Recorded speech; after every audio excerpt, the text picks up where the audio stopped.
তো hello guys, আমি আজকে আসছিলাম ওই যে মাঠেতে আমাদের জমিতে শস্য তোলা কাজ হচ্ছিল কয়েকদিন ধরে। আপনাদেরকে দেখাইছি কয়েকদিন ধরে শস্য তোলা কাজ হচ্ছিল, আপনারা সবাই দেখছেন।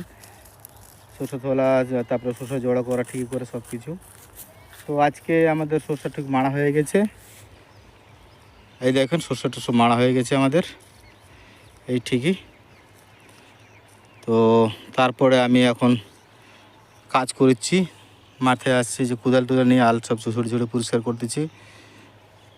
এই আমার সব জমি, এখন অল্প একটু সরষা বাকি আছে, এই জমিটাতে এখনও বাকি আছে সরষা। আল সব ঝরেছে, ততক্ষণে আমি পরিষ্কার করতেছি, জল ঢুকানোর ব্যবস্থা করতে হবে।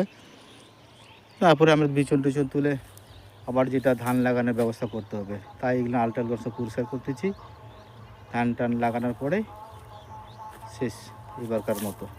তো বন্ধুরা, কেমন লাগলো এইটুকুই আপনাদেরকে আজকের মতো। কেমন লাগলো ভিডিওটা অবশ্যই কমেন্ট করে জানাবেন। Bye bye, tata.